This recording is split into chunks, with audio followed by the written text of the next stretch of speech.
It's okay. Let's talk more in the morning. It's past bedtime. But I'm not tired.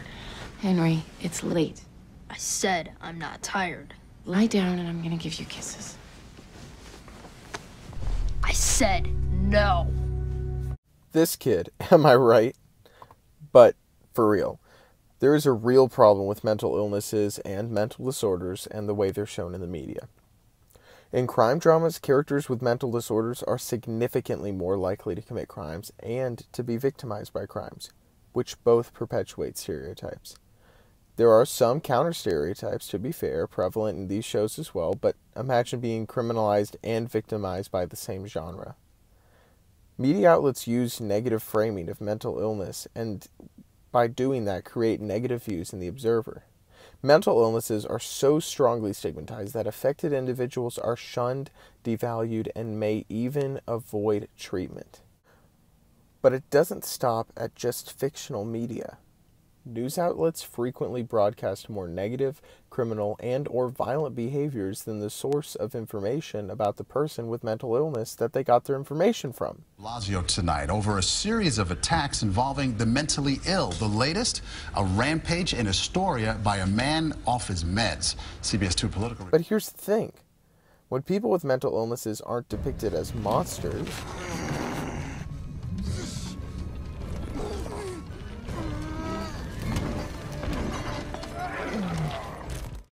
or punchlines. Hey, Caleb. Caleb. The TV's not on.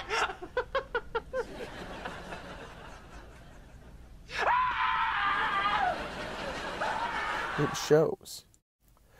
A study of 50 people displayed that when shown a positive depiction of mental illness, specifically schizophrenia, in the ABC TV show Perception, and then given a survey with questions about how they felt about people with schizophrenia in regard to their cognition, dangerousness, and behavior, their attitudes towards those people was more positive than those shown control footage of a cute little koala bear.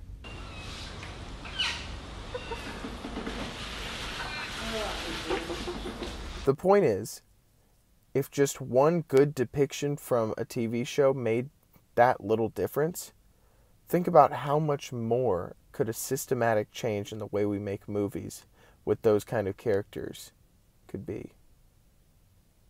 There's a problem because there's a border between mental illness professionals and media professionals.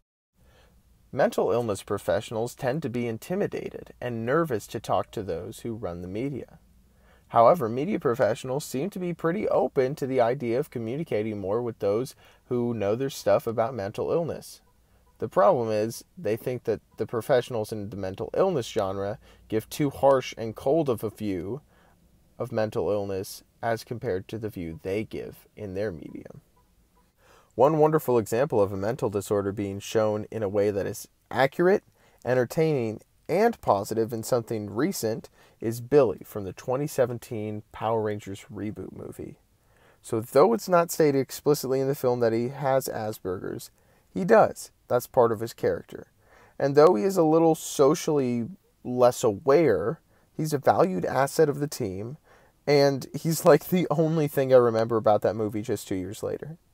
I will admit he is a little bit too good of a character, just a tad, which is probably the media overcompensating, but I'd rather have Hollywood overcompensate than make mental illness look like a scientific mistake that ends in murder.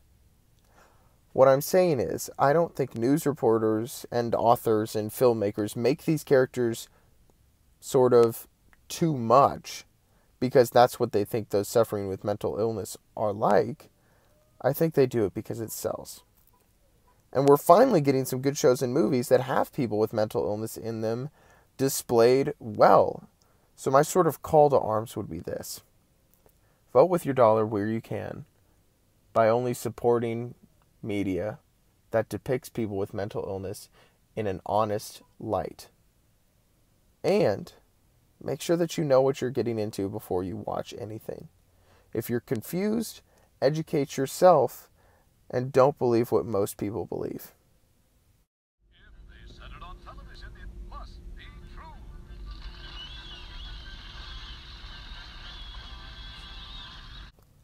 I'm Seeger Bear. Good night.